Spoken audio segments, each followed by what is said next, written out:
What's going on, everybody? Hope you are having a wonderful week so far. Podcast time. This week, I was lucky enough to get in the studio Stacey Pullen. Stacey is one of a big kind of techno legend from Detroit. Been in the scene for 29 years professionally, and has kind of forged the way Detroit scene in techno has kind of had the impact on the rest of the world. Absolutely loved sitting down with him and having a conversation. Had an amazing history lesson on Detroit, which was kind of pretty amazing for me personally. And I'm sure you will all love it as well. So without further ado, Stacey Pullen. There we go. We're live. Stacey Pullen. How's it going, man? Hey, man. I'm good, man. Make the trek all the way, 12-minute drive all the way over here. It's the best thing about Detroit. Like, there's no traffic ever. Right, exactly. It's you know, especially this wintertime, you know. Yeah. We got dumped on last night. Yeah. Not last night, the night A couple before. of nights, yeah. I was in LA over the weekend, well, on Saturday to Sunday, and my wife was like, "We got snow, so you might be a little delayed." I'm like, "Oh, okay, that's not actually a bad thing. I want to spend a little bit more time in LA just to get a little sunshine. Yeah. You know, get my tan. Like I really need one." It's kind of nice out in LA right now, though. The weather's just perfect. Yeah. Although I'm not a huge fan of LA itself. Right, but right. It's Yeah. It's definitely, winter is here in Detroit, put it that way. Yeah. I was literally saying a few days ago to a friend that we haven't had any snow. It's not got cold, and now Right. it's Right. shit. Yeah, it's like no in between, you know. It's like summer, 2 weeks of fall, and then wintertime, you know. Yeah, Even yeah. if it's not snow, Yeah. you know. Totally. Did you grow up here? I grew up in Detroit, man. You know, this is my side of town Is where I kind of grew up Yeah, at, you yeah. know. I mean, I used to catch the bus to work Yeah, from high yeah. school, Yeah. you know. I'm driving down here. I'm like, "Yep, I know all these places." Yep. What was it like growing up here? It was I don't know if you seen the this movie. It was based on the Young Boys Incorporated. Okay. No, what's it called? Yeah, it's called YBI. I think it's Okay. called YBI.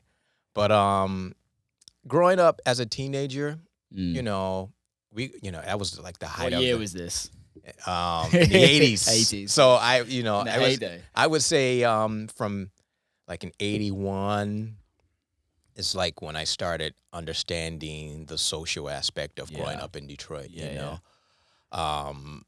It was beginning of the crack epidemic, you know, and it was, you know, I remember seeing girls that used to have crushes on back in the day, and then 3 years later, like, man, the neighborhood girl is so and so, Yeah, you yeah, know. Yeah. But it was a good, for me. It was. I understood that I needed to stay away from certain people and certain crowds. I mean, Yeah. music was always a part of what, you know, me growing up anyway. So I think that was a savior, you know. You know, you grew up in the city, and you know, product of Detroit public schools as well. So, Yeah. you know, we had a lot of resources back in the days, but as time went on, you know, you saw the school system sort of kind of dwindle a little bit. Yeah. But, you know, I was in sports and basketball and playing in the band and stuff like that. So I kind of steered away from the bad street shit. aspect Yeah, of it, yeah. you know, which was kind of, it was, I don't know, it was like I was the chosen one because Yeah. all of my friends, man, you know, the guys who are a little bit older than me, Yeah. they always sort of kind of looked out because they knew that I wasn't that type of guy, Yeah, you know, to go around, you know, and they would tease me a lot, but it was still, they had my respect and I had their respect, Yeah, you know what I mean? So totally. it was a quite interesting time growing up in the 80s because, you know, that all of those things that was going on. Yeah, well, I watched a documentary that was on the BBC they did it on the BBC years ago, but I watched it recently called Requiem of Detroit. Yeah. Did you see that? Yeah. And I obviously knew a lot about Detroit history, but I didn't know like that much. Right. And I didn't know kind of how it started with like Henry Ford kind of being the main reason why the divide in the communities, and then obviously from that on comes into the crack epidemic and things like that. Yeah. Detroit's been through some shit, man. Man, we had crisis before the crisis. Yeah, you know what I mean? literally. Before the housing crisis that happened, before the economic crisis, we've always been that way because of, we relied so much on one industry to make or break our lives that, once all of the, once the riots happened back in 68, everybody left. Yeah. And that was a pivotal point in the history of Detroit, because we have so much rich history, whether it be the way we are geographically, a lot of immigrants came here to work in the automotive industry. We're the only, the us being across from Canada, having that trade embargo where, trucks coming over and bringing in goods and vice versa, import, export, and we're the only city that can look south to Canada. Yeah. You know what I mean? Just those small little footnotes just for you don't know. It's mad, isn't it? When you're at Hart Plaza, sometimes your phone signal turns to Canadian, and you're just like, damn, we are this close. Exactly. Literally, Canada's there. It's mad. Yeah. So, did your parents? I take it your parents grew up here. Yeah, parents grew up here. So still here. they were here during the riots and then hung about. Yeah. I mean, when you grow up without a lot of resources, man, you don't really have a choice but to just kind of stick it out, and being from Detroit, most of the people, who got hit hard with, the riots and, the businesses closing and, people going out to the suburbs, it kind of, it was, what are we going to do? We're just going to kind of stick it out, and, we build a rich heritage here in Detroit, but at the same time, we sort of kind of got left behind economically where we were sort of kind of left out on a lot of resources and opportunities that, that needed to be, given to us So that was a pretty pivotal point in our history as well, It's kind of amazing, even if you see Detroit now, if you go to most other cities in the world and you come to Detroit, and Detroit is a very famous city, right? It's got a lot of history, good and bad. Yeah. A lot of people don't know about the bad side of the history. A lot of people know the glory days. Right. All of even with the music, right? Motown, obviously techno, and people still think it's that now. Yeah. I remember a few years ago, I was in a taxi in England, in London, and I told the taxi driver I was from Detroit. And he was like, oh, yeah, me and my wife, we used to go to all of the concerts. They used to come over here and play for us at all, the Temptations, Four Top Supremes, blah, blah, blah, blah. We used to go to these concerts when they come here, and it was, we used to have the best time. And, and I was telling him like, okay, well, that was great, But now, the reason why I'm over here is because of the Detroit techno aspect of the second, I wouldn't say the second generation, but another movement and music that's from Detroit as well. And he found that very interesting because now, I would say the Detroit techno scene when we first started was sort of like the Motown, the electronic Motown scene, because you had that sound, you had that movement, you had the artists who were sort of feeding off of one another, music coming out nonstop, competition with your boy, but it's a great competition, So why Detroit though?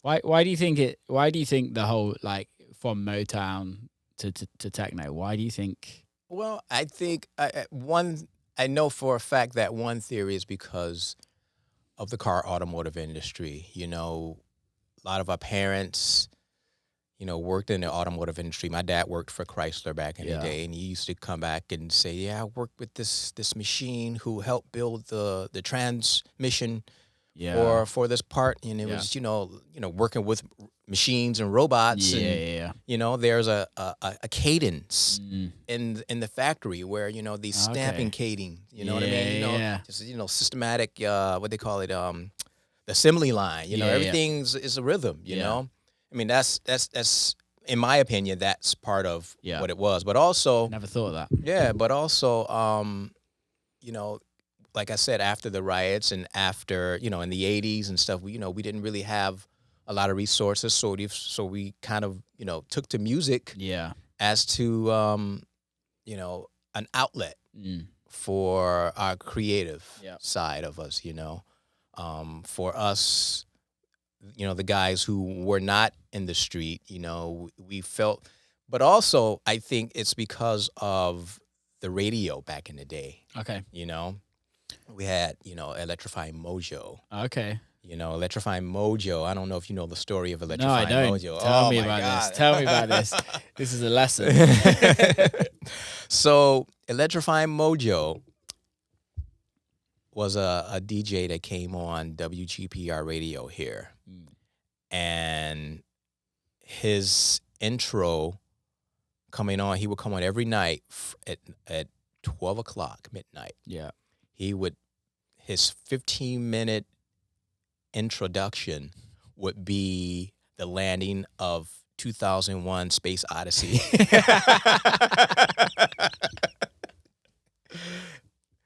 The mothership, the Midnight Funk Association has arrived, and he would just play some Prince that was like unreleased. He would go into some Kraftwerk. He would go into some B-52s. He would go into some other like electronic music, but you know, it was based on what he wanted to do. He didn't follow payola. He didn't care. I mean, but at that time, it was more freestyle of a DJ where they can play. They were actually playing the music. You know, they got to pick. Yeah, so you know, he would open our minds and our ears to so much different music that you didn't expect for a black radio DJ in the city to play. You know, we got hip to B-52s, man. I mean, you know, Depeche Mode, Duran, and as well as the black R&B music. You know, Prince used to come in town and do exclusive interviews with this guy and give him like only the mixes that he only gave to Mojo. You know what I mean? Yeah. So that was, and you know, then we had dance shows. You know, this is more of the more fun side of Detroit, when how we got our inspiration, other than just the economical side. This is more of the party scene.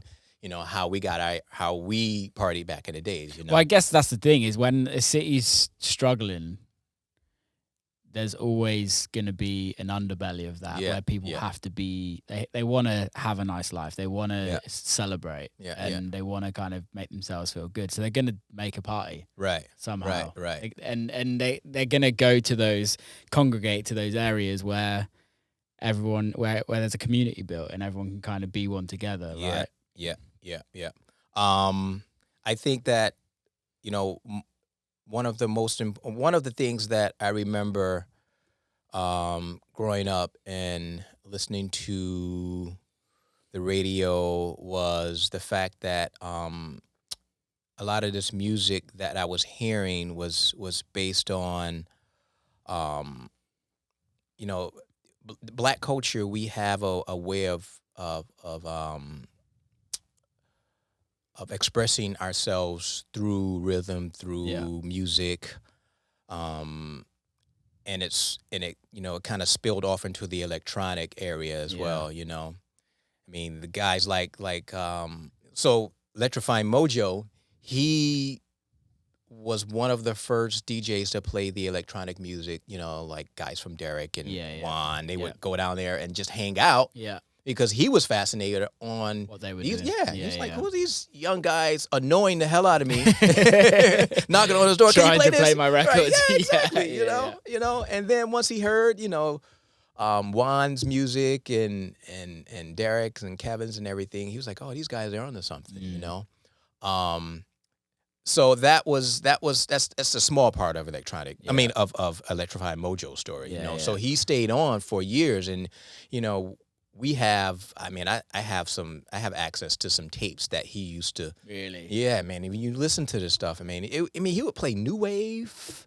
Wow. You know, I mean, all the stuff that, you know, this is why probably, you know, the generation of my generation of DJs Yeah. and people who go out can appreciate, you know, things that just wasn't rap music, you know, because this was in the beginning of the time of rap, you know? Yeah. But he would still play Run DMC, Yeah. LL Cool J, and still show love to them, but he would also play a variety of things, Yeah. everything, man. And that's what I really, I know for a fact that's what really, you know, clued us into what else was going on in the world and broadened our minds as far as music goes. Because there's the hip hop in Detroit is still massive, and there's still such a huge hip hop scene that I'm completely oblivious to, if I'm totally honest, because it's just not really something that I love hip hop music, but I just don't understand the whole culture, if that makes sense, because I was never brought up around that. Right. But over the years because techno kind of, it started here and then it kind of left. Yeah. What was, you've been around pretty much since day one, right. kind of. So like, what was the transitioning from it leaving? I would What's say, your thoughts on the reason why it left? well, I would say partly I wouldn't say it left, but I think that the energy shifted Yeah, a bit, you know, to when, because we've always been a fan of and had a much mutual respect for Germany, you know, and when the Germany scene, when it kind of came on, you know, they've been going on. I mean, you ask Sven Vath, you know what I mean? Yeah, exactly, yeah. You know, I think once we started traveling, and well, I'm part of the second generation, so I wasn't, you know, there when Derek and Kevin and Juan and them first started traveling. Yeah. So I'm considered like second generation of Detroit techno. So those guys started traveling and doing shows over in Europe and realizing that, wow, this is where our market is. You know? Yeah. I mean, Kevin Sanderson doing Top of the Pops with Inner City. Yeah. You know, Derek and Kevin playing Hacienda. Yeah. You know, Juan doing his thing, and, you know, it would be gay clubs, but it would be a club that was just accepted with the music, you know, before there was a thing here. I mean, we always had our scene here in Detroit, but it wasn't nothing. It was, you know, this was more of the white European scene that sort of gave them a little bit more insight on how powerful this music is. You know,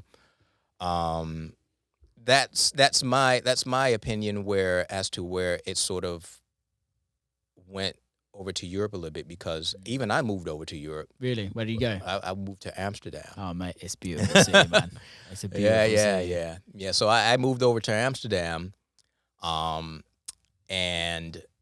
you know, my thing is when I moved over to Amsterdam, I was sort of being a teacher of the Detroit sound for the club culture over there, but also being a student to what wasn't coming to Detroit, you know. So that was, for me, I got the best of both worlds. Because they weren't the days of the internet, right? Where you couldn't just go on Beatport and buy music. You had to find a record shop that was importing music from. And they had a lot of those in Amsterdam. I mean, we used to go there for hours. Yeah. Just go there for hours, 3 or 4 different record shops, and just go there. And of course, you know, free weed. Not, I wouldn't say free weed, but go into the coffee shops and just like, I mean, not even go to the coffee shops. They'd be firing up weed behind the counter everywhere at the store, you know? So I'm like, got my stack of records and, you know. I love Amsterdam. You want an espresso? You want a coffee? You want a weed? Here, hit this, you know? So what year was that then that you moved? That was in 93. Nice. It was supposed to be for 1 month. Yeah. You know, I put out my first record end of 92, my first solo record of 92. And I had $500 in my pocket as an advance and a plane ticket to Amsterdam. That was like... that was your advance. That was my advance, you know. And Derek What was like, label was that? Was it was that with? Fragile, Okay. which is Transmat's Yeah. label. And Derek was like, okay, I'll give you $500 in your pocket and a plane ticket to Amsterdam. He had an apartment over there, so Yeah. you don't have to worry about any place to stay. You can sleep in the spare bedroom. I'm like, okay, cool. You know, do it. a little boy from Detroit, of course. Yeah, Love it, yeah. man. You know, and got over there, and 1 month turned out to be a year and a half. I came back. I stayed over there about 4 months, and I came back home. And I told my mom, I'm like, okay, I'm coming back home to pick up some more clothes. Yeah. You know, I came home for about a week or so, and I went back and stayed over there, man. And it was the most important time for me to be over there. You know, so from there, it was. I stayed over there for a year and a half, and then I came back home to Detroit. Because I'm like, okay, I need to start my foundation here, though. Yeah. You know what I mean? That's cool being over there for a year and a half, but now I want to come home and, you know. Get into the culture. Right. Yeah. Right. So, so that right there was part of I mean, and a lot of DJs did that. Yeah. You know, a lot of the Detroit DJs. Yeah. So we sort of kind of, you know, made a little move over to Europe for a bit because we knew that's where the market was.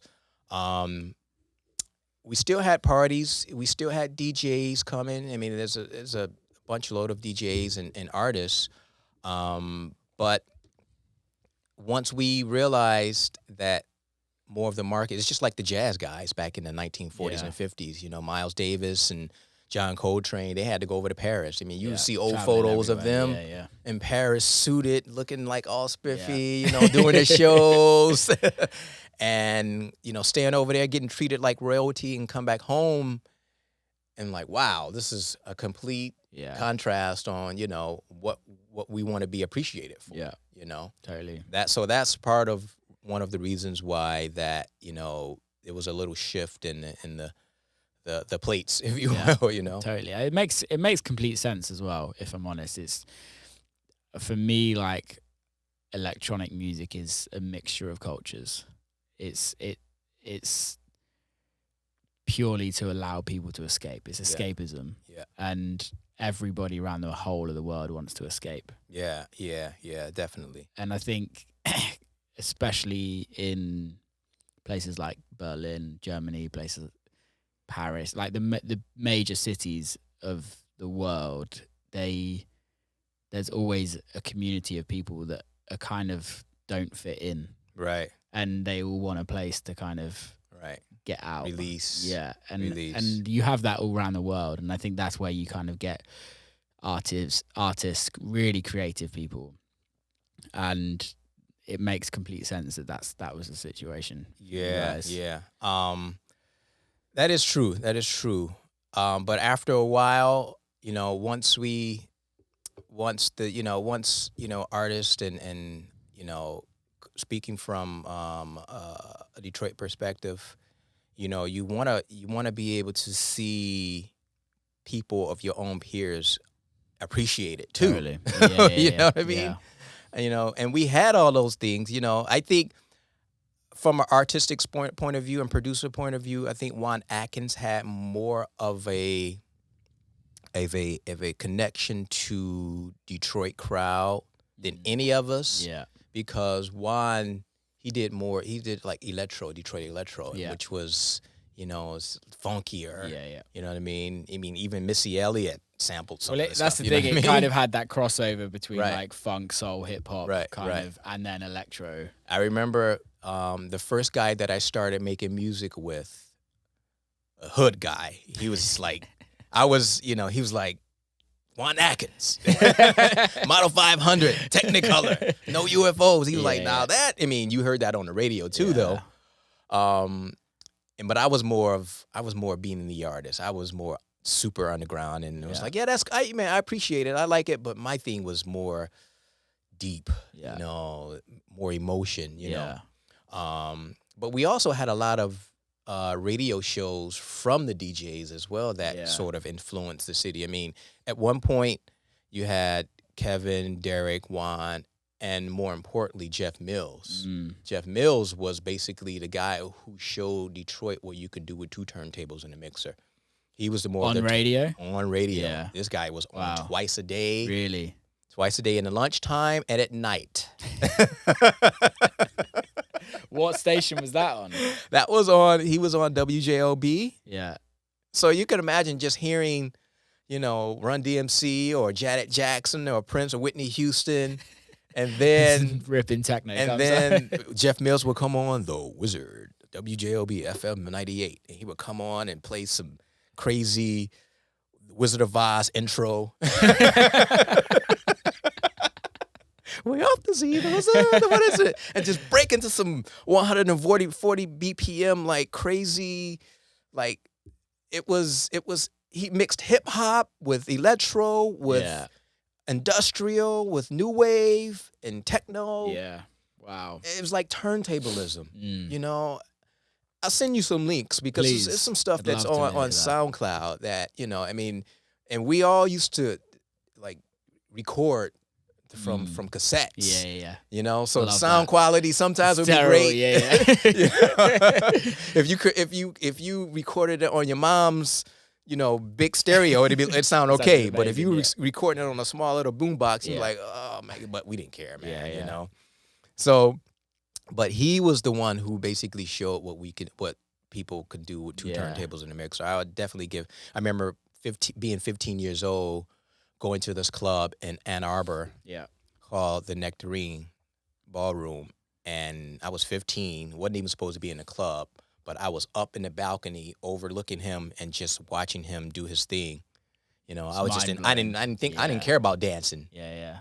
He had his Roland 727 along with his 4 turntables, and I was just like amazed, And he actually grew up on this side of town. Yeah. And some of my boys, we would be riding in the car, and they knew where he lived, and he had like a Volkswagen Scirocco, And every time those were big in the day. Yeah, exactly. They were like nice cars back in the day. So we would just be cruising, and guys were like, "Yep, Jeff Mills home. He's home. He's probably making a tape right now." It was the best, man. I'm like, "Yep." We like, shit, So it was like, how people drive around in LA, like, this is so and so's house. This is so and that. That was royalty, man. And then you would see him perform, you see him DJ, and you're like, wow, this guy is just like, he still has that same effect today when you see him DJ, So we had all of those outlets, on the radio, which gave us a lot of variety of inspiration and thought process on what we do. What happened to the radio? R&B and rap, MTV took over, man. That's pretty much once MTV came along and started, pushing their brand of pop music and still even rap wasn't even played much on MTV back in the days. You know what I mean? You had to be approved. Yeah, it wasn't allowed to be, was it? Right. So, and and then there wasn't just, it was basically when payola started, when people started to, companies started having, to pay to play their tracks on the radio and marketing and promotion and stuff like that. That's what happened to radio pretty much. Mojo, ran his course with the things that he did. We still had radio shows, but, the younger generation, they were still not quite sure what to do with the underground techno and electronic music. It was hip hop just came and just changed the culture. Pretty much that's what basically what it is. These guys, we can't compete with these guys who have these budgets. 100%. Well, in America, it's just you have to pay a shit ton of money to get your music on radio now. Yeah. But there's the one thing growing up in the UK we have such an amazing radio I know. kind of scene. Yes. That's like still so. Yes. And it feels like it's not going anywhere. Yeah, It's just kind of part of the culture. Like radio was one of the reasons why I got into music. Right. You know what I mean? Listening to Pete Tong Yeah. every Friday night. Yeah. And it doesn't feel like there's that here for anyone in America. Man, at one point here in Detroit, all the guys who I mentioned earlier, we had to basically pay to be on the radio. Really? The only black station that was black owned, WGPR Radio, which is probably, I'm not sure if it still is or not, but they offered us a spot to do every Saturday nights from 12 to 4 a.m. Yeah. I mean, it's late, but that's party time. Yeah. People You know what I will mean? listen. Yeah. Yeah, but in the early days, it was still like, man, that's kind of late. You know, we still want to be a little prime time. Yeah, you know, yeah. you're giving us the graveyard shift, Yeah. which is great for club aspect, but Yeah. radio aspect, you know, who's going to be up to 4 o'clock in the morning just listening to the radio? No one really. But they gave us the opportunity to showcase radio featuring our music, but in order to do it, they wanted money. Yeah. You know, almost like payola, but Yeah. you know, it was a couple of $1,000 That's to crazy. to What have year was for- this? This was like early 90s. Still a lot of money. Yeah. This was, I think, let me see, I would say mid 90s. Yeah. This was after I came back from Amsterdam. Yeah. So, you know, it's funny because Minx, DJ Minx, Yeah. she was the voice Yeah. of the radio. Oh, really? You know, she would, introduce the mixes and talk a little about Yeah. what's going on. She had the perfect voice. She was, that's why she's like the sort of like the godmother of Detroit techno, Yeah, you know what I yeah. mean? Because she's been around that long, and it worked out for a while, but, we were, 12 guys, 8 to 12 people having to fork up money, I mean, it was okay, but at the same time, it was like, man, it wasn't like we were, making the fees that we're, people of make course. today, Yeah. But it was a good experience, but I mean, it was short lived. Runs its course. Yeah, it was short lived. When you have to pay to do something like that, Right, that you right. absolutely love, it's your passion, but it's like, Yeah, and then so when you mentioned BBC and Pete Tong and Radio 1 and all those stations where it's just like an institution being over there, it is. it's every time it was times when I would go over to England and make it a point to listen to the radio just to see what fill the pulse of the city. Yeah. 100%. And I'm like, they playing this on the radio? Yeah. Oh man, I'm like, America's got such a long way to go. I think it's just different cultures. Right. I think that's the thing is like, I don't think you're ever going to get what you have in the UK on, like, you don't get that anywhere, Right. really. Right. Maybe the Netherlands is Yeah. the kind of the closest Yeah, place yeah, where yeah. you can get like, and maybe Germany, like Yeah. dance music into the charts. Yeah, Obviously, you can get dance music into the charts in America, Right. but it's right. like you're very commercial, like Calvin and people Yes, like that, which yes, yes, is yes, it's yes, still yeah, dance yeah. music. It's still great to hear, Four to the Floor in the charts, but it's not like Right. in the UK. You can have records that come from the club, Right. Exactly. Like that's pure house music. pure house music, You know what I mean? if you know what I mean. Yes, And yes. I think that the last one was the Burns record, Talamanca, Mm-hmm. which I don't know if you've heard it, but that's literally just straight up zero vocals, Right. just instrumental, Right. and that got A-listed on Radio 1. Right. Yeah. And you're yeah. like, to get A-listed on Radio 1, you have to be doing something right. Right. Right. But we all know how much it costs to get A-listed on radio in America. And we're not making that much money Right. in house and techno Yeah. to get. What was it like releasing music in the 90s? So on the street called Gratiot, which is in Eastern Market area, we've dubbed Gratiot as Techno Boulevard. Yeah. You had KMS, which is Kevin Saunderson's studio, which was the big studio that had the SSL Yeah. engineers, and because him making Big Fun and Good Life just sort of blew up. Bought some money. Exactly. The 2-inch tapes, Simtico, and all that old school, engineer coming in. But in the back, there was Studio B, where a lot of pre-production was going on. Guys like MK was back there doing his thing. I was back there doing my thing a little. And then upstairs you had Metroplex, which was Juan's label. Juan had his crew. I love that label.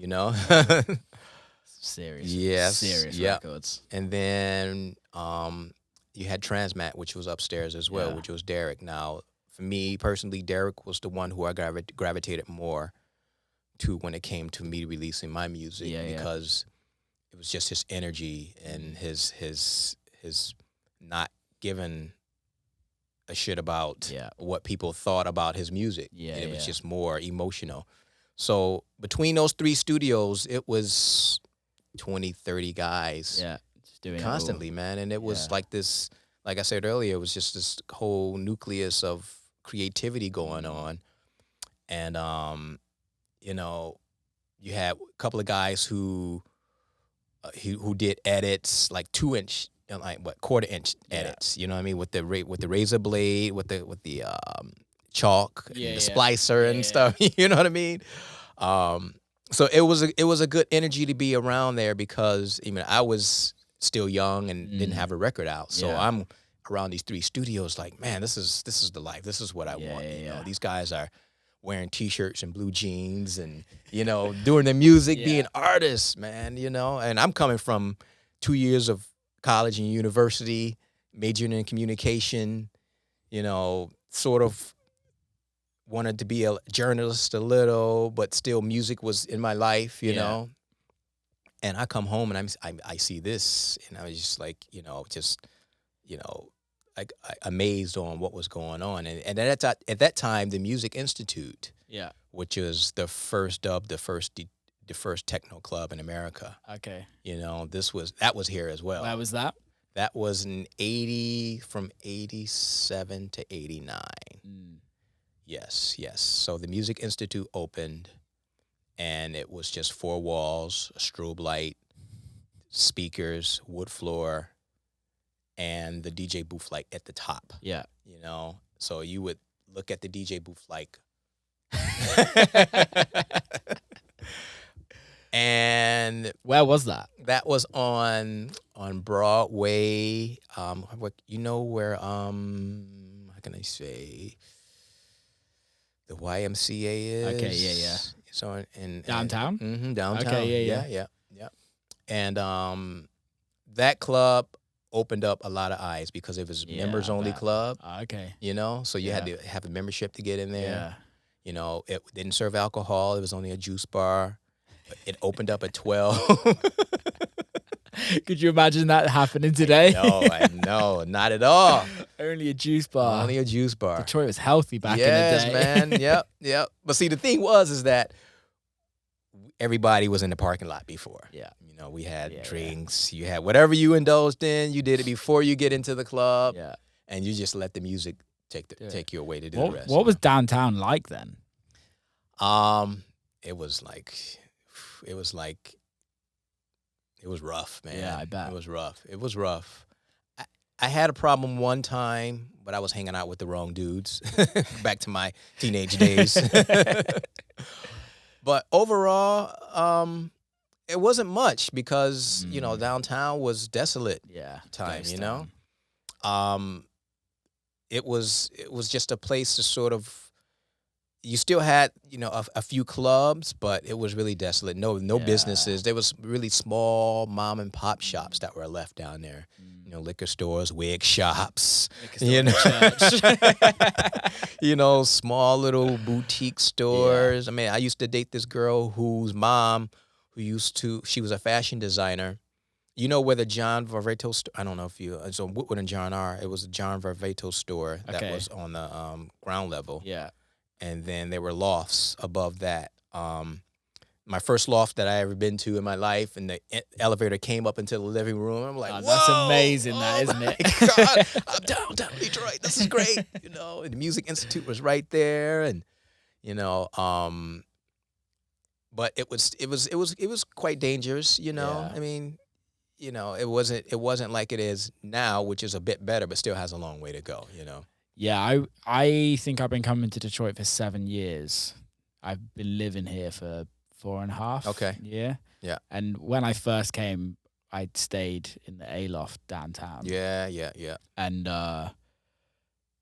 yeah, it was still Mhm. pretty rough then. Mhm. And like everyone was like, just don't fucking walk about. I know. I think the best time to come to Detroit was during the Movement Festival, yeah. because that's when you saw a lot of the Rainbow Coalition of people, and Totally. you know, and even the native, the local people started to understand how powerful this music was. Yeah. If you know, bringing all these people over from all across the world to Detroit to, you know, 40,000 people into yeah, the city, like it's for the economy alone, it's unbelievable. Yeah. Like I tell everyone that is the best time to come to Detroit is during Movement. Right. Purely because you get to see the city at its best, and I don't mean that in a disrespectful way to the city, but it's I like say the same thing. Yeah. you have, there's just a different aura around the city. People are happier. People are making money. Yeah. The businesses are doing well. Yeah. Hotels are doing well. Yeah. Like mom and pop stores are doing well. Yeah. Restaurants are doing well, and it's what those guys and girls have done with that festival, and they run the jazz festival as well after, right, which is like the week after or 2 weeks after, and again that does the same thing. Yeah. And it's really important that those things keep happening. Right. Yeah, I mean, you know, having it downtown, and know the city, once they realized, like the very first festival, once they saw how many people it was on the first night, I remember playing, and the dusk set, like, because it ended at midnight. I remember playing, and it was just about to get dark, and I remember playing, and I played this track that had Martin Luther King's speech, "I Have a Dream." I still think about it and talk about it to this day, and it still gives me goosebumps. I just because got goosebumps you saying it. Man, it was the first night of the festival. Yeah. And it came together last minute. Yeah. So people didn't know what to expect. And it was free. Yeah. You know? This was when it was Demph. Was it Yes, Demph, right? Yes. And I remember just seeing police officers were like, wow, we've never seen a crowd this big downtown Detroit ever. Yeah. You know, even when the Pistons won it back in '89. You know, sports fans is a bit different than this, you know, just regular people. But it was so amazing. And their thing is like, it's 1 million people here. It's 1 million people. And that's how many people they thought it was, because they've never seen that big a crowd, you know? Yeah. So that was a great moment in Detroit's, you know, history, where they understood how powerful this music was, and how great of opportunity it was to highlight the city in a positive light. You know, I could remember a quick story. I could remember some friends and my manager and my old manager from Amsterdam. Him and his friends were coming to Detroit. They landed from Amsterdam. They came through immigration, and immigration officers asked, "Why are you coming to Detroit?" Yeah. You know, and we're coming here for a festival, you know, Detroit Music Festival. And then he was like, he couldn't believe it. Yeah. He was like, "Hey, Tom, come over here. Get a load of this story. These guys are coming to Detroit as being tourists for this festival." And they were just like, they couldn't believe it. Yeah. I bet. It's still like that. Right. Like for me, traveling around America, not so much in Europe because they don't really know much about the history of Detroit, but I go to LA and meet somebody new, and they'll be like, "Where do you live?" Right. I'm like, "I'm in Detroit." Right. And they're like, "Why are you That's in the Detroit?" same thing I said when I first met you in San Diego. I was like, oh, is that really? Yeah. Literally, and that's always it's always that question, like, why are you here? And I think that made me question it myself for so long. Yeah. And it's realistically, it's only been the last 6 months where I'm like, no, I actually like it here. Yeah. Yeah. I lived in New York, and I love New York. I'd move to New York tomorrow. Right. If I could justify paying that much money and not Tell being me about there, it. if you know what I mean. Tell me about it. That was my biggest thing too. Yeah. I'm like, no way. And to share walls. Yeah, exactly. And then have to pay for a studio somewhere else. Yeah, like, completely agree. It's just, for me, it's just like, it's not even, we're never at home because we tour so much. Right. So why, I want to enjoy something, but I also don't want to be ripped off. Right, yeah. We work hard, Yeah. and we're very fortunate that we earn reasonably good money for what we do, but Yeah. I'm not also going to piss that down a drain to live in a tiny apartment in New York. That's one of the reasons why I've stayed here in Detroit, you know, because cost of living is pretty great, but also, you know, it gives me a release on, you know, I could have moved to New York, you know, but my thing is that the reason why I stayed in Detroit is because I do get a chance to travel. Totally. You know, Yeah. if I didn't travel, I would have gone. 100%. And I get that. Yeah. I split my time between here and the UK. Yeah. And I think if I was here all the time, I get it. Right. But I like the snow. Yeah. Like I like it being cold, where people here like hate it. Yeah. But it's like I'm not used to it. It's not what I've been brought up with. Yeah, If you know what I yeah, mean. Although it gets pretty cold in the UK. But Yeah. there's something special about this city that I can't put into words. Yeah. Right. Yeah. It's the spirit, man. You just come here and just feel it. Yeah. You know? It's definitely interesting, and it keeps you on your toes. Yeah. And I think it's a very long way to go to where it should be. Yeah. But it's slowly moving there. Yeah. I mean, I've been to, you know, a lot of my friends over the years have moved to like the closest city that's big city is like Chicago. Beautiful city. You know, and Chicago. that's, yeah. And then a lot of my friends, I mean, to New York too, but most of them, if you're working, like if you're in a working world, you go to Chicago because it's close, it's the region. You know, if you're working for a Fortune 500 company, it's, you know, you work in the same region. You know, you got, you know, contacts here and you know, in Chicago. And I remember going to Chicago back in the 80s, and I remember saying like that, this is how Detroit should be and will be in 20 years from now. Yeah. And now we're all saying in 20 years' time, Detroit will be.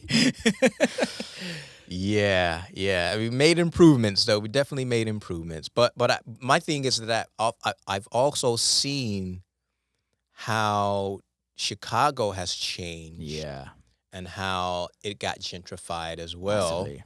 You know, and then understanding how it's been happening here in Detroit, you know, it had to happen. You know, something like that had to happen because, or else, you know, we had to have some type of economic turnaround in the city in order for us to be competitive. You know, socially, resources to be able to understand that Detroit is a great city. Yeah, totally. You know, what's your thoughts on that though? On the whole gentrification, because it happens, right? Yeah. It happens everywhere. It doesn't happens in every single neighborhood in the world. Eventually. Yeah. If the economy kind of lets it. What's your thoughts on it here? Because you've been here from day one. Right. But you know, And I've been here from day one, but I understand that it needed to happen, and it's a hard pill for a lot of people to swallow, especially the local people here, to understand that, you know, you need some type of change in government structure or economic structure in order to rise the city up, like I said. Yeah. I understood that because, you know, I've traveled a lot, I've seen it happen. But for the local people, they think that, they come in and take the city away from us. Yeah. You know what I mean? Which, it may happen. I mean, it does happen, but, you know, what's the other alternative? There isn't. Yeah. You know, the alternative would be to continue, you know, to have the same you know, rerun over since the 60s, and since the year before. Yeah. You know, year before I was born, but just get that one in there. So, you know, I understood the logic behind having to Yeah. do that, and you know, like I said, seeing the city transition and understanding what was going on downtown. You know, Detroit's a neighborhood city. Yeah. You know, it's been thriving Totally. off the neighborhoods. Yeah. You know, but I would still would like to see a little bit more energy put into the neighborhoods Yeah, I agree. too, as well. You know, of course, we know downtown is a main attraction. You need that in order to bring in companies and, you know, blah, blah, blah. But at the same time, you know, and I have been seeing over the years, you know, the communities in certain areas have been able to, you know, rise up a little. Like there's a Livernois. exactly. Yeah. I used to live right off Livernois, Really? like Yeah. further south, you know, and you know these areas were once, you know, great for the community. Yeah. You know, Yeah. and to see it having a little care, it makes a big Yeah. difference. You know, It's tough, isn't it? Because it's so hard in such poor communities to kind of give a bit of life. yeah, Right. But all it takes is a little bit of injection of cash and a little bit of care and in the community to like give back. and people have, you know, once they see that, they have a little bit more pride Totally. about and a community. Yeah. You know, So important. and that's what we didn't have Yeah. back in the day. We didn't have a sense of community. Yeah. You know, we had block clubs, and you know, you have your mother, you know, and her friend down the street, and like, okay, well, you guys stay out of trouble. You know, if I see you fighting, if I see you do something wrong, you know, I'm gonna tell your mother on you. You know, everybody's mother know each other. You know, which was great, but you know, from a business standpoint or for just a resource standpoint, we were still lacking a lot of those opportunities. Yeah. That needed to, you know, bring a bit more pride into the city. Yeah. Totally. You know, so it's great to see the little small changes. You know, Yeah. but it's just like, okay, you know, Takes time. It takes time. It takes time. You know, Yeah, and I'm happy to see the changing. You know, in my lifetime, I'm happy to see it. You know, I'm still able to appreciate it. Totally. You know, Yeah. I went out. I'm gonna say I went. I don't go out much. I don't go out at all in Detroit. Let me rephrase that. But the few times that I have been out, I actually was like, wow, I wish I had this when we were growing up. Yeah. You know what I mean? Yeah. Because I see now a lot of people who are a lot of cross cultures that are getting together now and enjoying themselves. Yeah. You know, because I mean, let's just be frank about it. Detroit is a segregated city. 100%. You know, and From all cultures. yeah, exactly. Not just white and black. exactly. From like Exactly. Iraqi, Man. like Asia. It's so mad. And we have a lot here. Yeah. You know, Insane and they all amounts. came to work, like we said, with Henry Ford in the car aluminum industry. Yeah. You know, but the riots kind of, you know, separated us into, you know, pockets. Yeah. But in the metropolitan area, we have so many. We got the biggest Middle Eastern population in America. In I America. think. Yeah. You know, outside of you know, the Middle East. So we have it here. It's just the fact that we don't have that public transit here that you would see these people every day. Everywhere. Or I wouldn't say see these people, but see people every day of different walks of life. It's true, yeah. You know what I mean? Unless you're going to those specific areas. Right. And Well, it's even like, honestly, even me moving here, like, I'm the only white dude in this I was going to area. ask you about that. I'm literally the only white dude in this area. Right. And I used to live downtown. But yeah, it's different. It's Yeah. very different. Right. Like considering from where I grew up, if you saw where I grew up Right. from, where I live in the UK, I live in the middle of the countryside. Right. It's like proper rural England. Yeah. And then to be here, it's chalk and cheese as well to part. Right. But I think you need people to kind of take a bit of a leap and just be like, we need to cross this boundary. Yeah. We need to like be a community together for the greater good of the city. Right. Right. And not even just the city, just life. Yeah. And humanity. Period. Yeah. Like, definitely. me going to the barbershop in the corner Uh-huh. is a completely different experience than me going to my barbershop in the UK. Yeah, of course. But I learned so much going to the barbershop there. Right. If you know what I mean. It's just fucking mind blowing. Yeah. And yeah. But I think because of stereotypes that we all have, the media, life, everything, we've all had these stereotypes being portrayed upon all of us, right? Because some stereotypes are real. That's why they're stereotypes. But you also have to experience them yourself to learn that some of them aren't true. Right. Right. And for me, Detroit is a city with so much culture and so many nice things about it that just the world isn't seeing. Yeah. America's not seeing. Chicago's not Right. seeing, and it's down the road. Right.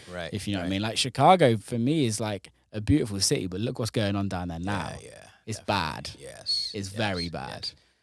And you hear about that all the time. Yeah. But you come here, it's even worse here.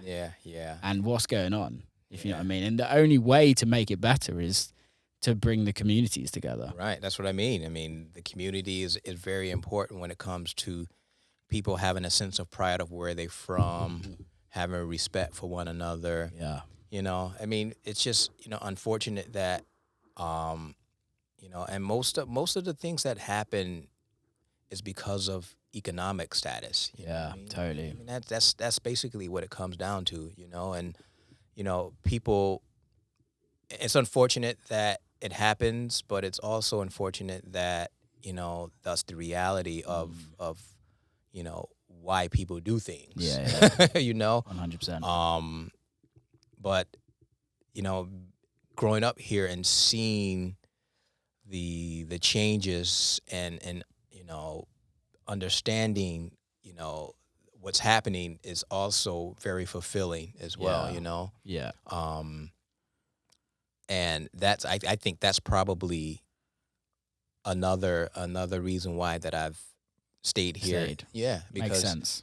I mean, it's a great seeing the transition, and seeing the opportunities here, and like I say, I was going to say that I went out a few times, and I'm like, wow. It was like one of the first times I felt like, dang, I'm having a midlife crisis. I'm like, I want to be young again. Yeah. I'm totally. like, man, this is great. People dressing really cool. Yeah. Individuals, artists, artist workshops, and from artists having showcases. I mean, I'm not talking about music art. I'm just talking about like general artists. Period. There's a lot of cool shit coming out of Detroit. Exactly. I'm like, man, this wasn't here when I was growing up. It was more struggling and to have a voice. Totally. Well, I think also the amazing thing is it's like what Williamsburg and what Brooklyn used to be of New York, right? But you've got a whole city like it. Yeah. So it used to be cheap to live in Brooklyn. Right. And it was kind of a little hood and it was a little bit dangerous, but you could live cheaply. Yeah. Whereas the whole city of Detroit, for majority of people, is very affordable, which means that if something's very affordable, you can get more creatives together. It's funny that you say the whole city because I would say maybe 10 years ago, I was in Torino, and I was with the guys who did Movement Torino. Yeah. And they had the guy, what's his name? Phillip Knight. Okay. The guy who owns Nike. Okay. Yeah. Phil Knight. Yeah. Yeah. I didn't know who he was at first. His book's amazing, by the way. Right. Yeah. So we're speaking and we're staying in this big castle, Yeah. you know, in the middle of the countryside in Torino. And he's there because the guys who do the movement festival family runs Kappa. Okay. You know, Yeah, Kappa, the sports. Yeah. So they're there, you know, with them because they're good friends.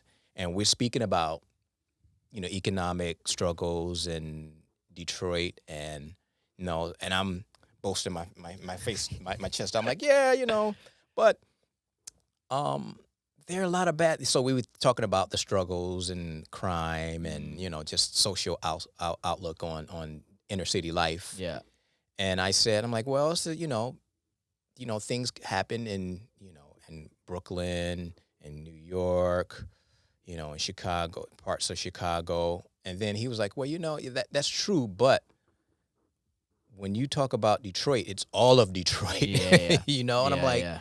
you're right. Yeah. You know, it's not just, you know, one side. No. You know, it's like you got, like you said, you have Brooklyn, you have the Bronx, Yeah. and then you have the South Side of Chicago. You had whatever, you know, Totally. and you have Compton. Yeah. But it's all of Detroit when Detroit gets a black eye. Yeah. You know. Yeah. You know, and it's been slowly changing over the years because, you know, before COVID, you know, people, you know, opened up a lot of restaurants. There was a point where, you know, Detroit had, you know, there was actually like a foodie, you know, it was like the movement. fastest growing city for food. Right. Which was great, and that's had partly to do because of, you know, gentrification, which is all tie in to one another. Totally. You know? Yeah. You know, which is you know, which is great, but, you know, like I said, the local people, when they haven't experienced anything like that, and when they don't know anything about that, it's like out of the ear. They don't understand. It goes right over their head, and they can't appreciate it. You know,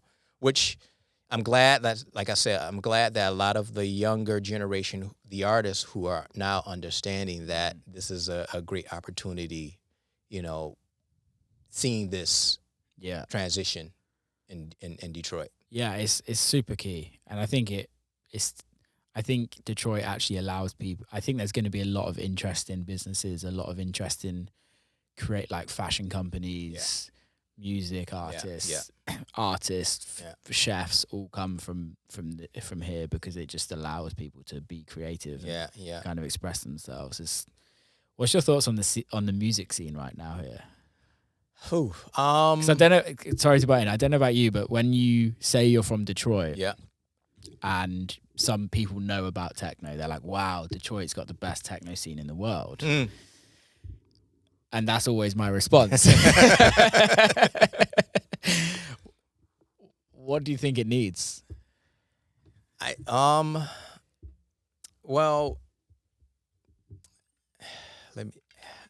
I got so much to say. I'm just trying to get the right word to say it right.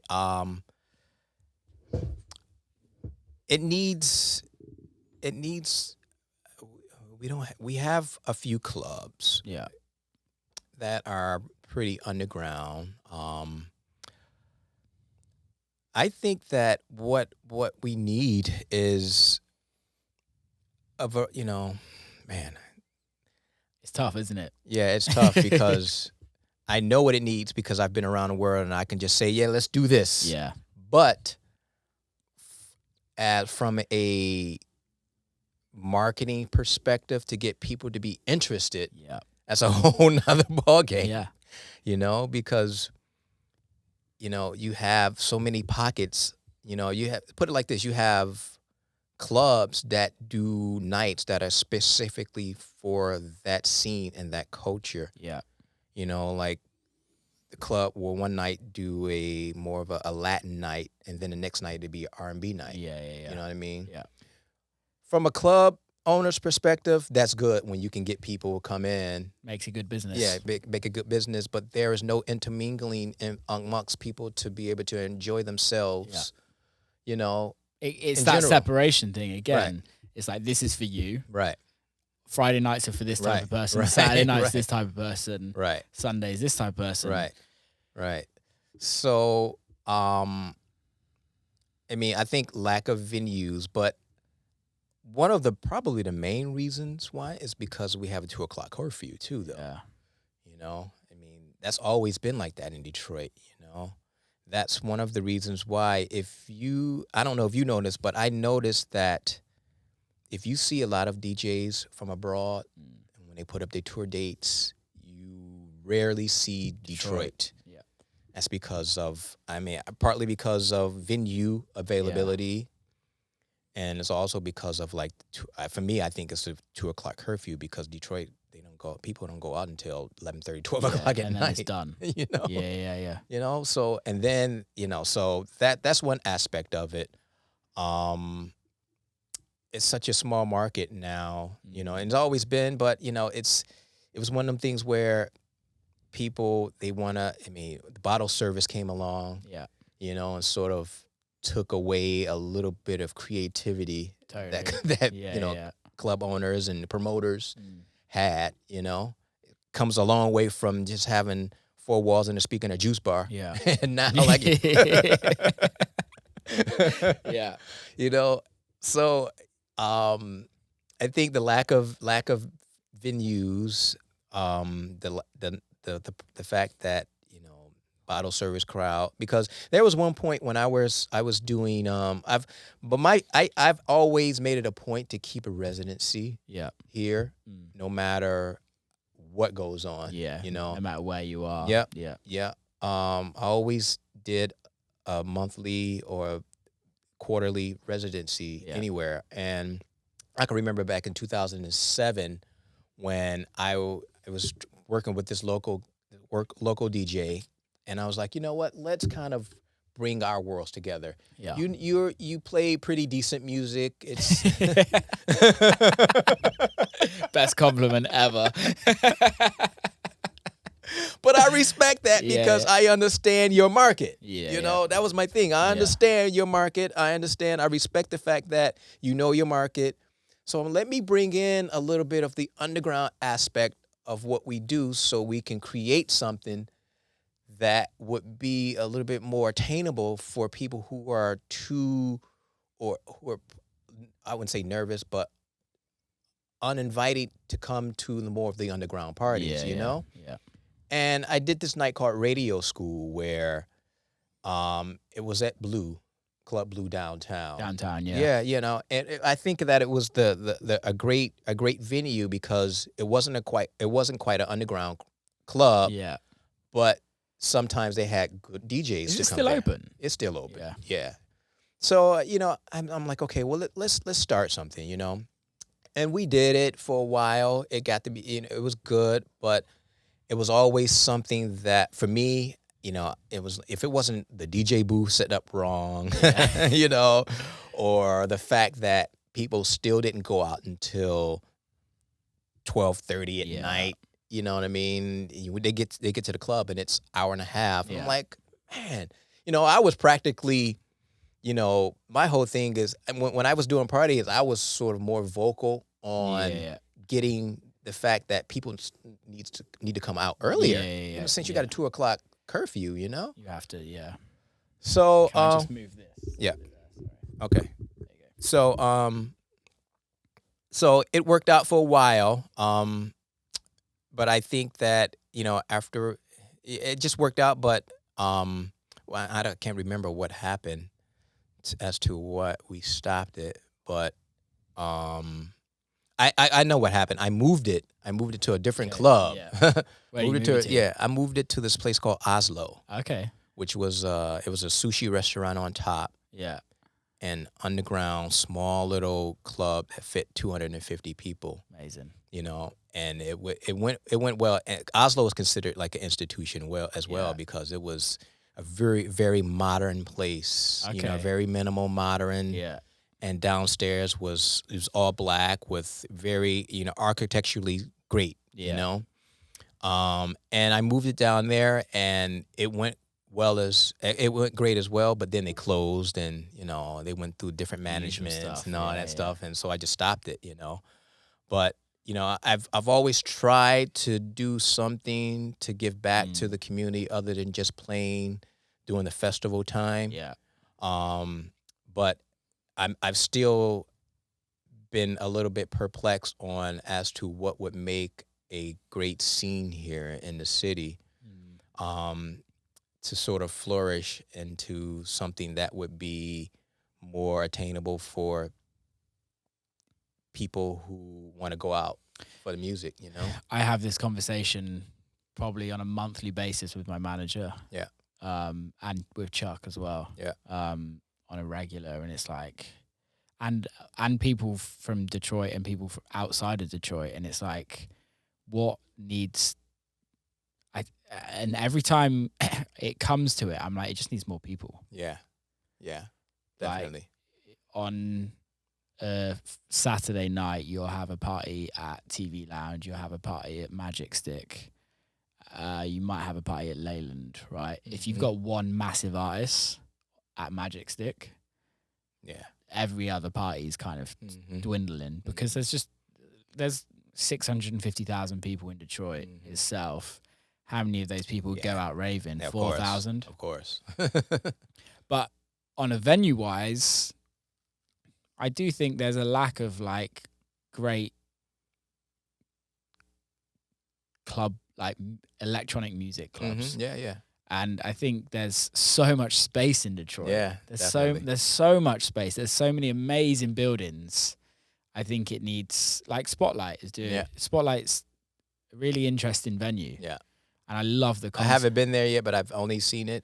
But I can imagine it. I mean, I see it, and I see how they're marketing it and their whole vibe, and I'm just like, yeah, this is what's up right here. It's dope. It's really nice. The one thing that I would say is that I feel like they're just kind of like pigeonholing themselves into one thing. Right. And for me, that's what Detroit's always done. Right. And it's like, let's just widen it a little bit. Yeah, of course. And let's kind of allow more people in. Yeah. And kind of market to more people. Yeah. And then you might have a bigger thing. Right. But that venue's amazing. Yeah. It's special. It's a great vibe. I want to go down there, but for some reason, I want to go down there during the daytime to see the venue versus. I haven't been during the club. Right. I haven't been to the club. I've only been for like a drink. Because Exactly. they do like a record shop. Yes. I wish they did food, but that's my also thing is like, I think for a venue in Detroit, this wouldn't happen in most other cities. Right. But I think a venue in Detroit that does something in the day where people can go and work. Yeah. Like where the hipster crew can go and work. Mm-hmm. You have a nice little cafe restaurant in the daytime. Yeah.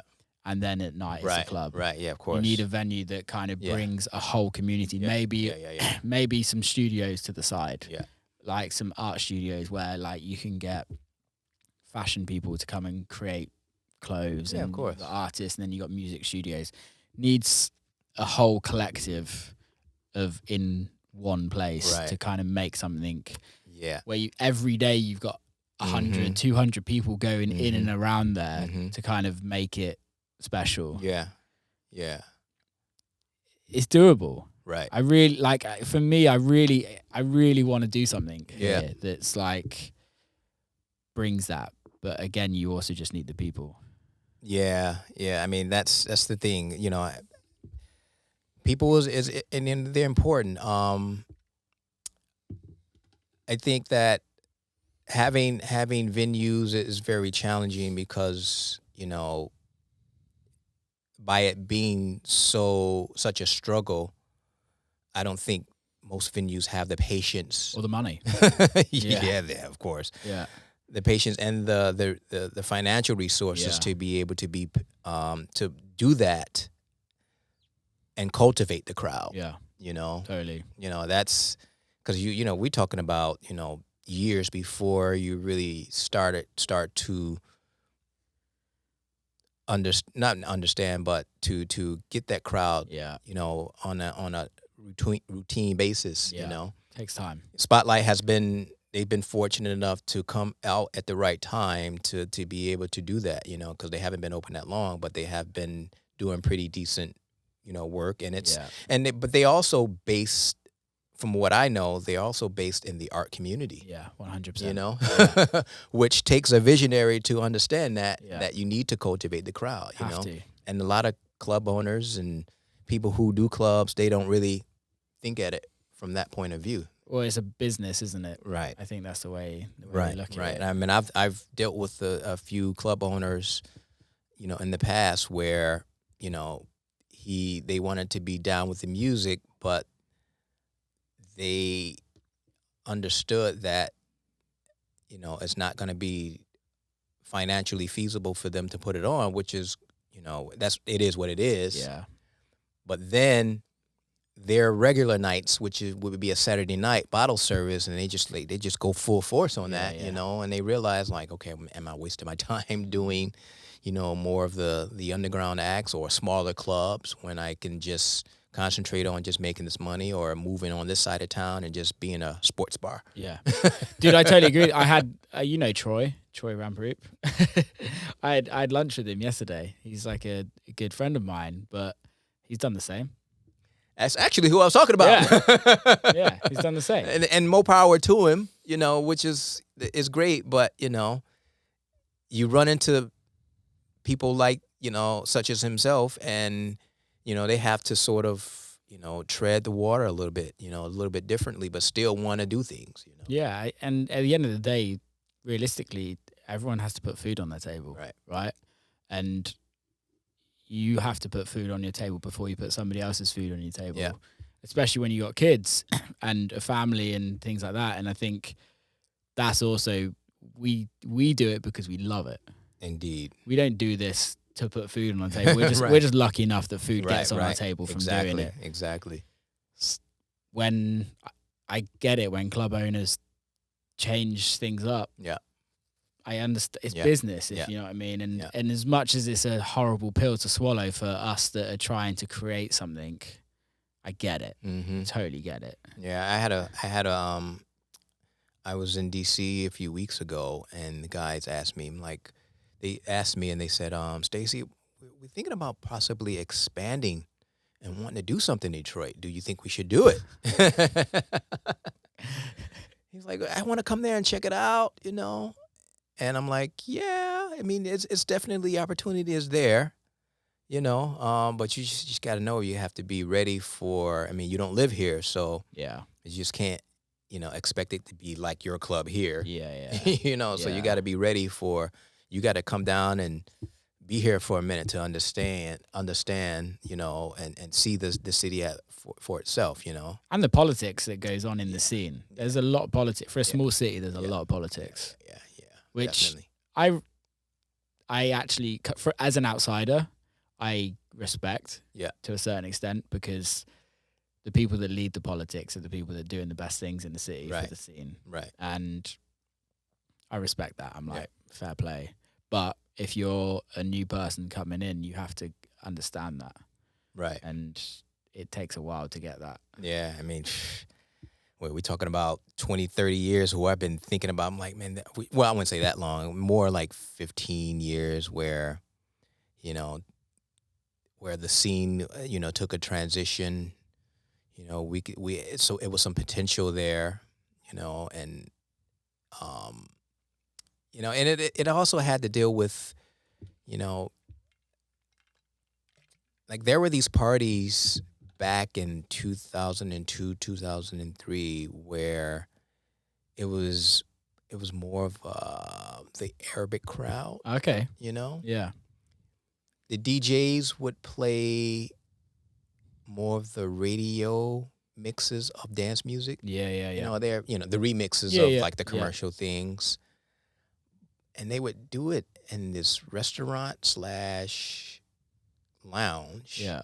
But it would be off the chain. Really? And I'm just like, man, I mean, you know, everybody, you know, pretty girls, guys coming in, you know, it was bottle service a little, but I mean, I found myself going to it just to feel a bit of the energy of what the pulse of the city. Yeah. You know what I mean? Just to see. I mean, I've always been that type of person where I'm like, I want to see what's going on, even if it ain't my type of music, because I've heard bad music in clubs and still was able to appreciate what was going on. Totally. You know what I mean? Yeah. And I'm like, man, this could be, I mean, this is great for them. Yeah. And I'm like, why can't we be on this level where, you know, you can get people coming in and enjoying themselves, and not having to be a rave atmosphere all the time. Yeah. you know, Yeah. Because when like going to England, going to Spain or whatever, there's still those type of people as well, but they're getting down All the time. you know what I Every mean? fucking weekend. Go to Ibiza, spending $20,000 on a bottle and a table. But they're gigging to Will Clarke, Stacey Pullen, or whatever. Exactly. You know what I mean? Yeah. And that's great. To a certain extent, but it's just the different aspects and the contrast and what happens all different parts of the world, and me coming back home and wanting to bring that home. It's hard, isn't it? And hard. you different so many different aspects, and wanting to just open up a club, or do a club, which makes sense why there isn't many artist-driven clubs in Detroit, right? Because you get that a lot around the world. You get a lot of maybe it's old artists that kind of turn around and be like, okay, I'm done with the artist side of things, but I know I can make a fucking great club. Yes. Whereas here, we know there's the artist, and there's the artist with money here, because money goes a long way in Detroit, like we spoke about earlier. Yeah. But do they want to deal with the shit that you have to deal with on top of that? Yeah, not yet that too, but it's also, like I said, the 2:00 curfew that has a lot to do with it, and then that's the best thing about illegal parties here, though. You can get away with doing underground parties that kind of go on till whenever. But you also dealing with an element where people feel as though it's just going to be drugs. Yeah. A drug after party type vibe, which is a turn off. Yeah. For a lot of people who, especially women. Yeah. I don't mean in a disrespectful way, but that's when you become a very male heavy party, which you don't want. Right. You don't want it brings a different atmosphere. Yeah, that's the only thing. Yeah, the only thing about doing like the after hour parties is that you have that element to it, because there was a club called The Works that was here years ago. I remember. And it was at one time it was the go-to spot for after hours, but it was got dangerous. Yeah, it was grimy, but at the same time, I can remember I go to the Arches in Sub Club, and like it had the same type of vibe. Yeah. And it's going off. Going mental. But I think that's maybe you're right though with the whole 2:00 thing, because in the UK, depending on the club, it's like some go to 6. Yeah. And you can still have that vibe, but in a controlled environment. Right. Where I guess when you're doing it illegally, there's only a certain amount of control that you have. Yeah. Which is definitely, What's your plans for the next year, for the rest of the year? We're in January now. Yeah, I know, in January. Yeah. I'm planning to get some more music out. Definitely, man. That's goal number one. I've been transitioning slowly from Logic to Ableton. Traitor. Absolute traitor. I'm going to use both of them, put it like that. But I'm so I've been a Logic guy. Yeah.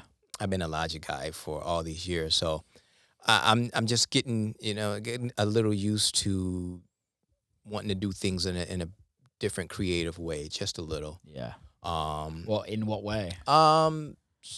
Idea wise, idea wise is Ableton. I mean, it's kind of a conversation I've had many times, but from a creative standpoint, Ableton, I feel that brings a little bit more of the creative side of it, instead of just press and record. Yeah.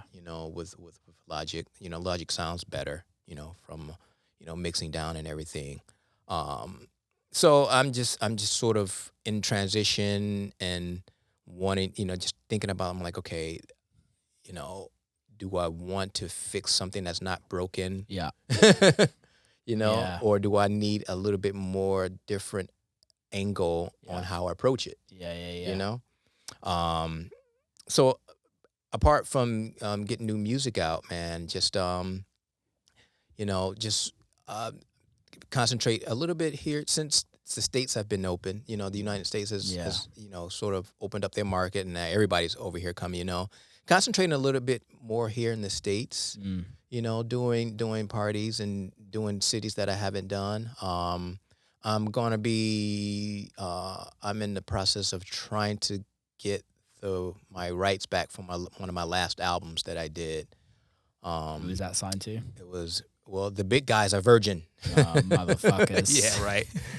And it was, you know, it was great at the time, but you know, you want to stay aware. You want to stay away from that word called in perpetuity. Yeah.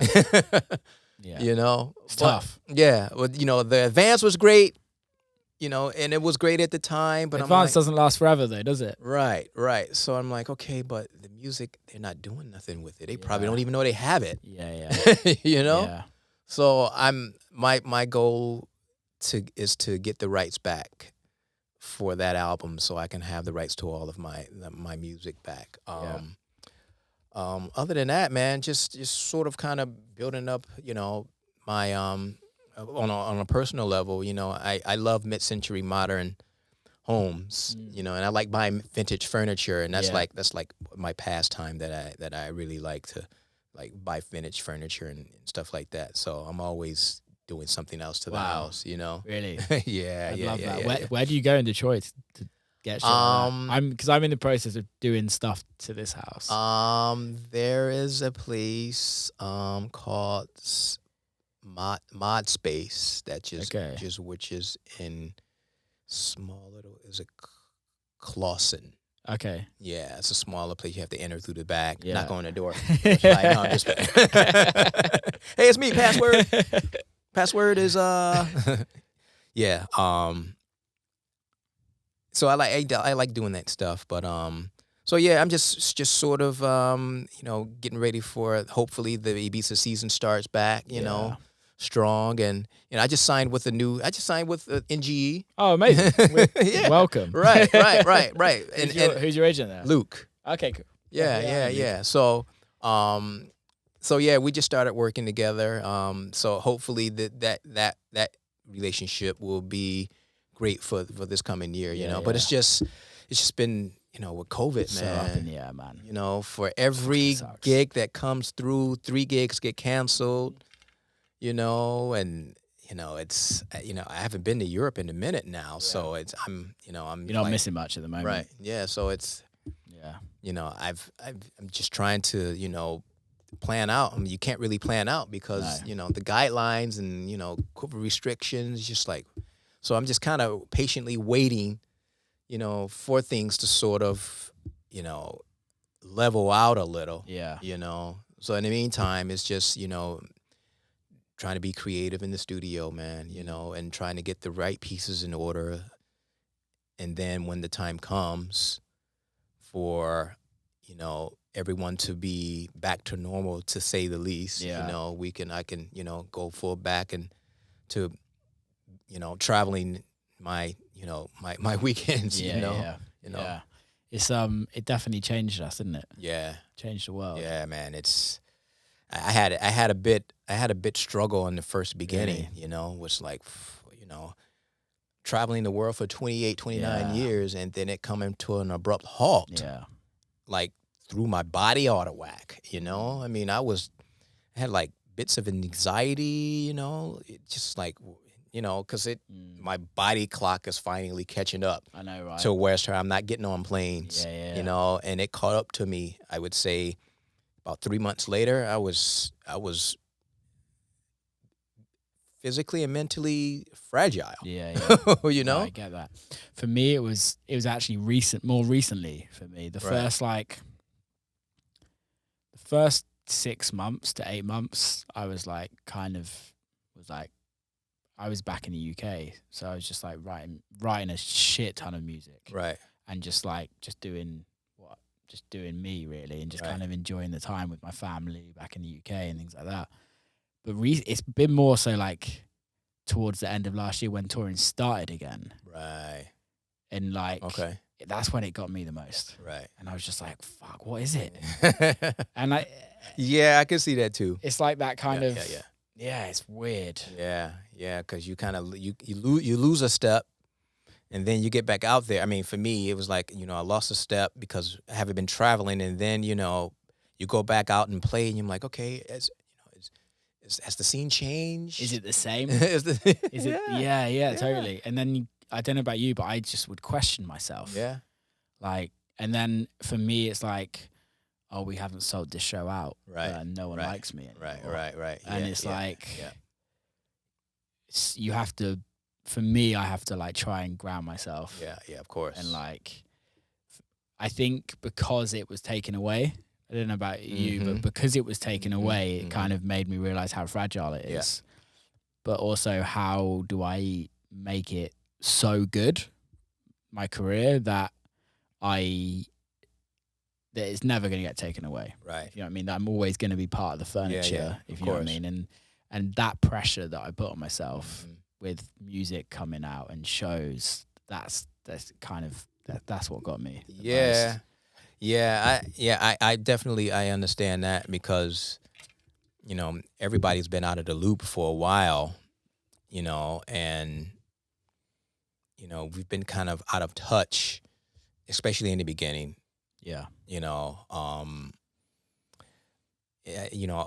think a lot of for me, I couldn't write at all. I couldn't really be creative at all because, like I said, I wasn't in a great headspace, mentally and physically. I mean, I was like having anxiety and panic issues where, like I said, just threw my body for a loop, and you start thinking. I mean, I'm sure millions. We're not the only people who had to deal with this, But coming from an artistic point of view, when you're used to a certain way of life and being creative and traveling and being around people is your main career, and then that comes, and then the pandemic happens, and that's one of the main reasons why we're in a pandemic, is because people are around each other and flying to different countries. It's just like everything that we strive on, they're saying no to right now, or the pandemic is not, prohibiting it right now. Still, and still to a certain extent, like they say, not be around people. I'm like, shit. Okay, my last gig was 3,000 people. Okay, they saying you shouldn't fly. I'm like, fuck, man. I mean, 10 flights in the last month. Exactly.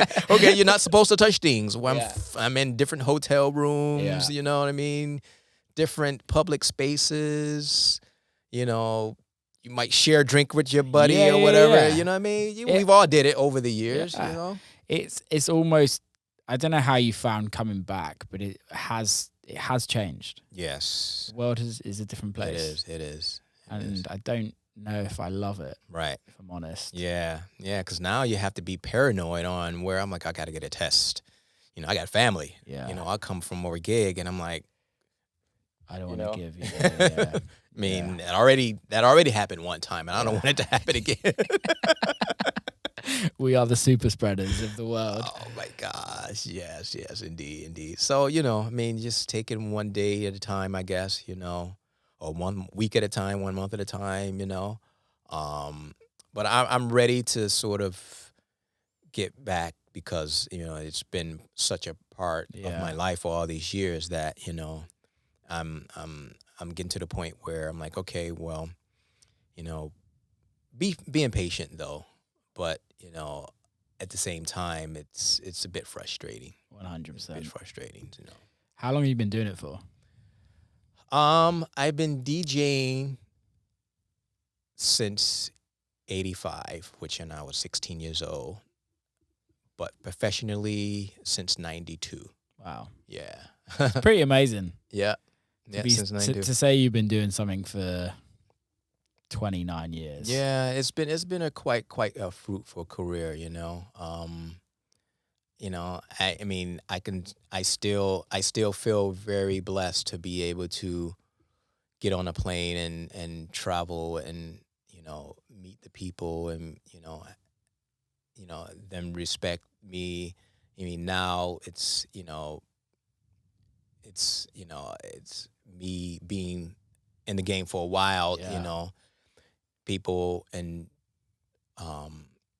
promoters and clubs and I'm older than half of these kids in the Yeah, club now, yeah, and yeah. which is great because I've been able to adapt to the different to the different generations. Yeah. You Yeah, know, yeah.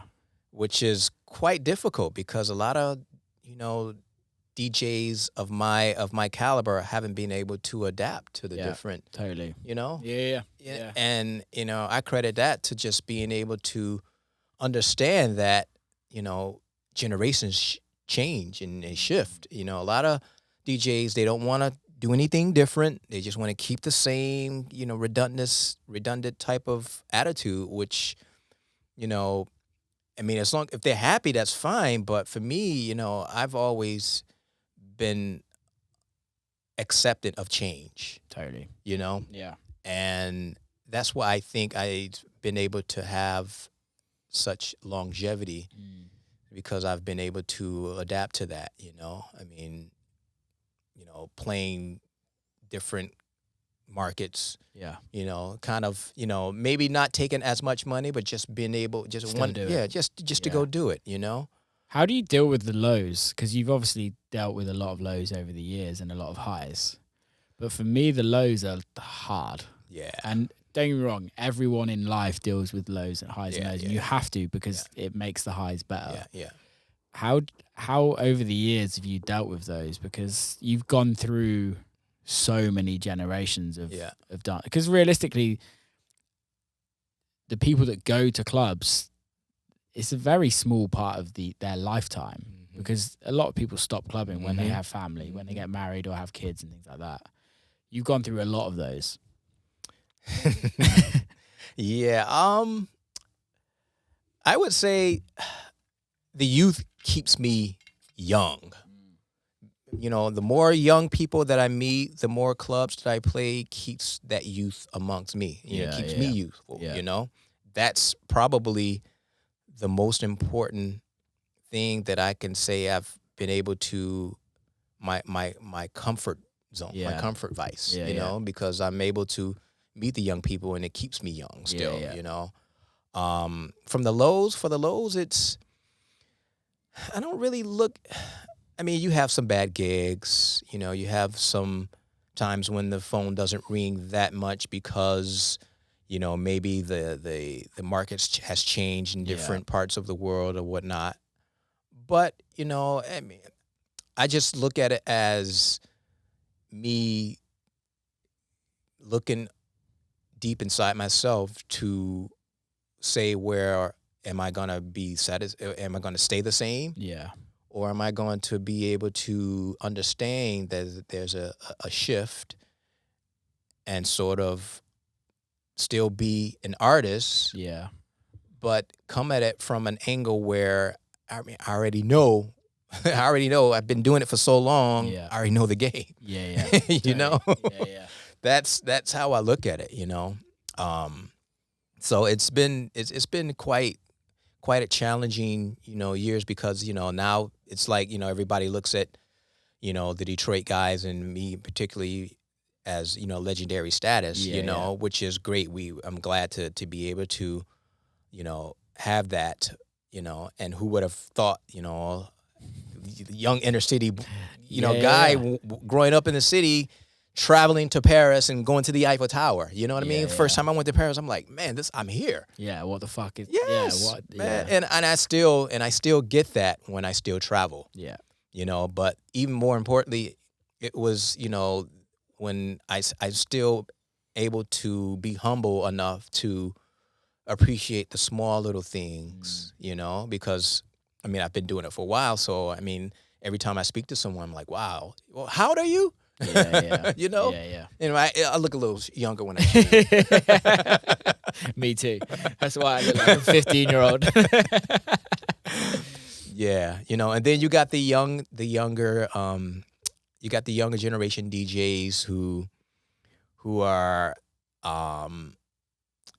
they don't know the history.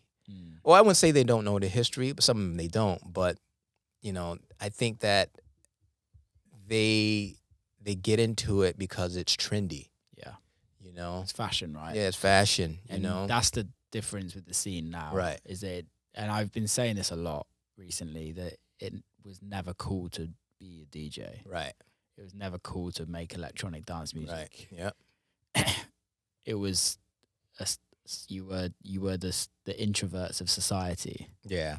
And now it's Mhm. because of social media, because of the commercialization of dance music, people can make a fuck ton of money. Yeah. And that's what they see. Yes, indeed. Indeed. And it's not necessarily about... I don't necessarily think that everyone needs to know the history of whatever they do. Mm-hmm. But in a scene like this, Right. the history is still so Right. relevant because So it was only like 30 years ago, Right. Right. if you know what I mean. It's kind of like hip hop, right? Mm-hmm. It's such a new genre of music, and everyone is still alive. Yeah. Not everyone, Yeah, I but a lot of understand. Yeah, people are still alive. Right. Right. That created it. And there is a kind of a disconnect now. Definitely. I mean, it's partly because of it's a bit of the same scenario as the promoters just wanting to do parties just to make money. You know, some of the DJs want to do it just because it's cool, and it's, brings them a little fame because of social media. Yeah, 100%. I say this so many times on this podcast as well. I used to live in Ibiza, and I would record the podcast for We Love Space on Sundays, and that party was for me the most influential party of my childhood. Mm-hmm. Where I say childhood, teenhood, I was 17, 18, 19 when I was working there. Right. And they would book artists from Carl Craig to Disclosure. And that's when Disclosure weren't even Disclosure of what they are today. And Carl was there with his 909 and kind of doing his thing. Jeff was there. Jeff Mills was there. They booked everyone. Yeah, I know they did. I know. It's funny you may bring that up, because when I first started playing Ibiza, it was all about the promoters bringing in the DJs. I mean, like you say, Space, they brought in an array of DJs from all different genres, and you had a party. Proper party. And that's how it, like, when I played Ibiza for the first time, I played for Man U Mission. Yeah. I bet that was an eye-opener for you. Ooh, yes, indeed, man. Yeah. And it was about the promoters like Manumission and We Love Space bringing in and creating. They loved it. Yes. They loved it. Yes. Like, they were artists in themselves. Yes. They weren't trying to be the DJ. Mm-hmm. They weren't trying to be the producer. They loved, like, some of the promoters then knew more about music than I did. Right. And I was the DJ, Yeah. if you know what I mean. They knew more artists than I did. And now it's very rare that happens. Yeah. I don't even know who does it now. I tell you who does it is where we met. The guys at Cross. Oh, right. in San Yeah, Diego. true that. They in America at least, yeah. and I'm not bad mouthing any promoters in America, but Right. for me, Crossed and Carlos at Factory 93, Mm-hmm. they are the ones that they have such an amazing following as a brand that they don't, the brand, the customers that buy the tickets don't actually need to know the lineup. Yeah. So they sell out beforehand.